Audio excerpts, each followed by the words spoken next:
Видео тақырыбы артериалды қан қысымының жоғарылауы, яғни артериалды гипертензия, оның себептері, артериал қан қысымының жоғарылауы не үшін қауіпті, оны біз қалай диагностикалаймыз және емі, диета туралы айтатын боламын. Тақырып қызық болса каналыма жазылып, видеоны соңына дейін қараңыз. Артериалды қан қысым дегеніміз не? Артериалды қан қысым жүректен шыққан қанның қан тамырларға түсіретін қысымын айтамыз. Яғни жүрек қанды айдап берді және ол қан тамырлар бойымен басқа органдарға барады және бұл кездегі қанның қан тамыр қабырғасына түсіретін қысымын біз артериалдық қан қысым деп айтамыз, яғни давление деп айтамыз. Енді қалыпты давление бұл 120 мен 80 болып есептелінеді. Оптимальды деп 120 мен 80-ге дейінгі қан қысымды айтсақ, 120-дан 130-ға дейін қалыпты, 130-дан 140-ға дейін жоғары қалыпты, ал артериалды гипертония деп айту үшін ол 140-та 90-нан жоғары болу қажет. Және артериалды гипертонияның бірінші степені бұл 140-та 160-қа дейін, ал екінші дәрежесі 160-тан 180-ге дейін, ал үшінші дәрежесі 180-ден, яғни 180-ді 110-нан жоғарылаған кезде айтамыз. Енді сізде егер давление бір рет қана жоғарылаған болса, онда артериалды гипертензия деп диагноз қойылмайды. Ол үшін сізде давление 140-та 90-нан тұрақты түрде жоғары болып тұруы қажет. Давлениені қалай өлшейміз? Бірінші, давление өлшеуден бұрын 5 минут бойы тыныш жағдайда отыру қажет. Давление өлшеуден алдын тамақ немесе кофе және шай қабылдамаған болу керек. Сонымен қатар физикалық жаттығу немесе ауыр жұмыс жасамаған болу қажет және 5 минут бойы тыныш күйде отырғаннан кейін біз давлениені өлшейміз. Давление өлшеген кезде кемінде 2-3 рет өлшейміз және оның орташа көрсеткішін аламыз. Мысалы, бір рет өлшеген кезде 120-да 80, екінші өлшегенде 140-та 80, ал үшінші өлшеген кезде 130-да 80 болса, онда сізде орта көрсеткіш бұл 130-да 80 деп аламыз. Және давлениені күнделікті таңертең және кешке өлшеу қажет және бір уақытта өлшеу керек. Және давление өлшеу кезінде сөйлеуге болмайды. Негізінен артериалдық қан қысым не үшін жоғарылайды? Бұл организмдағы ренин, ангиотензин, альдостерон жүйесіне байланысты болады. Яғни артериалдық қан қысымды осы жүйе бізде тұрақты ұстап отырады, ал осы жүйенің қызметі бұзылған кезде организмда артериалды гипертензия ауруы пайда болады, яғни тұрақты түрде артериалдық қан қысым жоғары болады. Мысалы, бүйректен ренин бөлінгеннен кейін ол бауырдан бөлінетін ангиотензиногенді ангиотензин 1-ге айналдырады, ал ангиотензин айналдырушы фермент ангиотензин 1-ді ангиотензин 2-ге айналдырады, ал ол қан тамырлардың тарылуына алып келеді және қан тамырлар тарылғандықтан қан тамырлар ішінде қысыммен жүре бастайды. Негізінен артериалдық қан қысымның жоғарылауына 3 түрлі себеп бар. Біріншісі, жаңа айтылғандай, қан тамырлардың тарылуына байланысты болса, екіншісі бұл айналымдағы қан көлемінің жоғарылауына байланысты болады. Мысалы, қан тамыр тарылмаған болғанның өзінде де егер айналымдағы қан көлемінің мөлшері жоғарылаған кезде, мынау жерде жүрген қан уже қан тамырларға қысыммен әсер ете бастайды. Мысалы, қалыпты жағдайда 80 килограмм адамның организмда 8 литр қан болады. Ал енді сіз тұзды тағамдарды көп қабылдаған кезде бүйрек организмдағы су мен тұз тепе-теңдігін ұстау үшін артық суды сыртқа шығармай организмда ұстап қалады. Яғни, мынау сіз қабылдаған жоғары мөлшердегі тұзға сай суды организмда сақтап қалу үшін суды сыртқа шығармайды және соның есебінен айналымдағы қан көлемі ұлғаяды және артериалдық қан қысым жоғарылайды. Ал үшіншісі бұл жүректің соғу жиілігінің жоғарылауы, яғни жүрек өте тез соғып бастаған кезде қанды қысыммен айдайды және қан қысым жоғарылайды. Жүректің соғу жиілігі стресс кезінде немесе адам қорыққан кезде де жоғарылауы мүмкін. Келесі, артериалдық қан қысымның жоғарылауына гипертензияға алып келетін себептердің ең біріншісі бұл темекі тарту. Темекі қолдану кезінде ол қан тамырлардың зақымдалуына алып келеді және қан тамырлардағы эластикалық қызметін төмендетеді.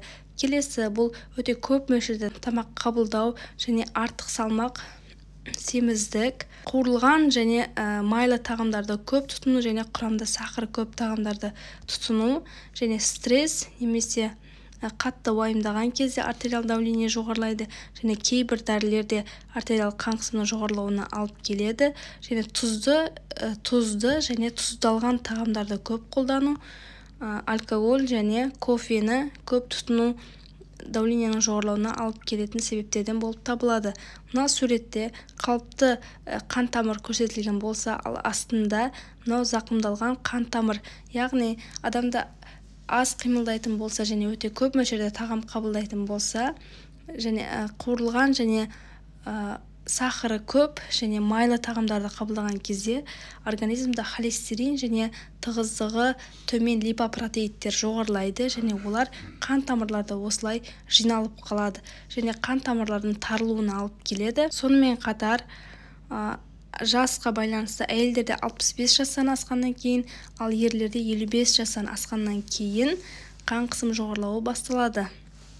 Және кейбір ревматоидты аурулар, абдоминалды семіздік, орталық жүйке жүйесінің аурулары, кейбір эндокриндік аурулар және гиподинамия, яғни аз қимылдау қан қысымының, яғни артериалды гипертензия ауруының пайда болуына алып келеді.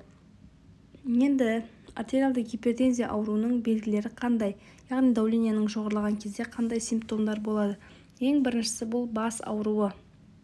Ал кейбір адамдарда көрудің нашарлау және құлақта шум естіледі. Сонымен қатар жүрек тұсында ауырсыну болады және жүректің қатты соғу сезімі, яғни аритмиялар белгілерімен көрінеді және бүйрек қызметінің төмендеуімен көрініс береді. Ал егер артериалдық қан қысым 180-де 110-на жоғарылап кеткен кезде баста қатты ауырсыну, жүректе ауырсыну, жүректің қатты соғуы, сонымен қатар жүрек айнуы болуы мүмкін. Бұндай кезде тез арада пациентте адамда давлениені төмендету керек, немесе скорый шақыру керек. Себебі артериалдық қан қысымы өте жоғарылап кеткен кезде геморрагиялық инсульт болу қаупі жоғары. Геморрагиялық инсульт дегеніміз бұл майда қан тамырлардың жоғары қан қысымының әсерінен жарылып кетуі, мидағы қан тамырлардың жарылуы.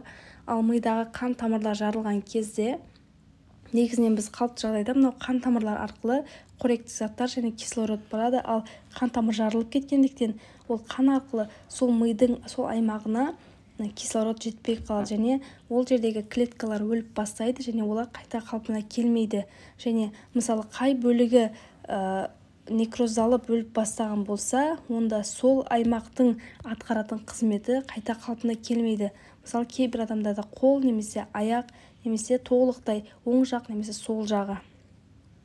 Енді егер адамда сіз күлуін сұраған кезде аузының бір шеті салбырауы, аузының қисаюы деп айтады, немесе қолын көтеруді сұраған кезде бір қолын көтере алмау, немесе көтерген кезде түсіп кету және өзінің атын айтуын сұраған кезінде сөйлеуінің өзгеруін байқасаңыз, тез арада скорый шақыру қажет, себебі бұл адамда инсульт пайда болғанын білдіреді.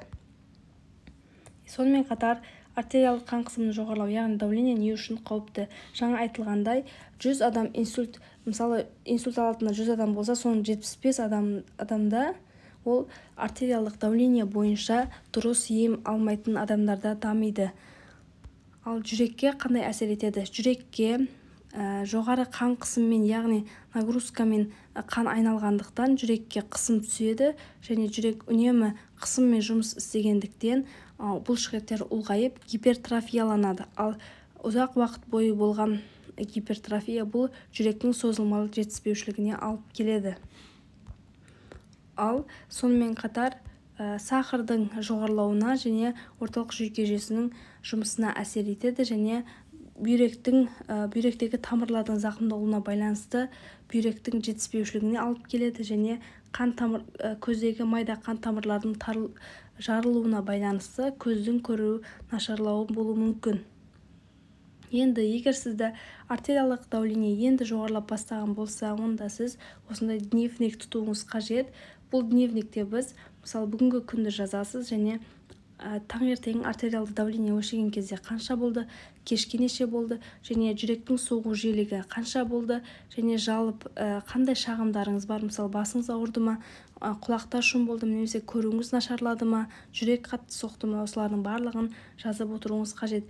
Кемінде 1 апта және 10 күн жазылуы керек кардиологқа барудан алдын.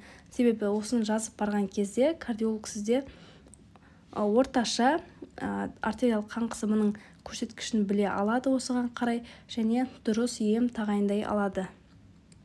Сонымен қатар давление енді жоғарылап бастаған адамдарда біз сматқа жібереміз, яғни бұл сутка бойы артериал қан қысымды бақылайтын аппарат.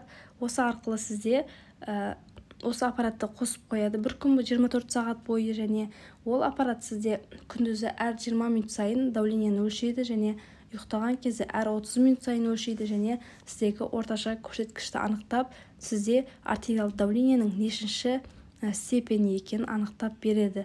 Сол арқылы дұрыс ем тағайындауға болады. Енді сізде давление жоғарылап бастаған болса, ең бірінші бұл жаңа айтылғандай дневник жазу, екінші тұзды тағамдарды шектеу және оның орнына кемінде 500 грамм жемістер және көкөністер қабылдау. Егер артық салмақ бар болса, оны төмендетуге бағытталған физикалық жаттығуларды жасау, көп жүру және алкогольді және темекіні толықтай бас тарту және кемінде күніне 8 сағат ұйықтау бұл стрессті төмендетуге алып келеді және артериалдық давлениенің жоғарылап кетпеуіне, яғни асқынулардың алдын алуға бағытталады. Мысалы, сізде бір рет давление жоғарылап басталды тұрақты, енді ол сіз өмір бойы давление дәрілерін ішуіңіз қажет болады. Яғни сіз мысалы 10 күн іштіңіз немесе 1 ай ішкеннен кейін ол қайта өз қалпына келеді деп дәрілерді тоқтатып қоюға болмайды. Көп адамдар давлениенің дәрілерін тек бас ауырған кезде немесе артериалдық давлениесі жоғарылаған кезде ішеді. Бұл қате, себебі жаңа айтылған дәрілер олар ренин, ангиотензин, альдостерон жүйесіне әсер етеді және давлениені бір қалыпты ұстап тұруға көмегін тигізеді. Ал давление қатты жоғарылап кеткен кезде онда жедел жәрдем дәрілерін қолдану қажет. Мына жерде давление жоғары адамдарда қандай дұрыс тағамдану туралы диета көрсетілген. Бұл диета бойынша майлы тағамдарды және тәтті тағамдар, сонымен қатар тұздалған тағамдарды шектеу, олардың орнына көкөніс және жемістерді тұтыну ұсынылады. Видео ұнаған болса, каналыма тіркеліп, лайк басып, достарыңызбен бөлісіңіз.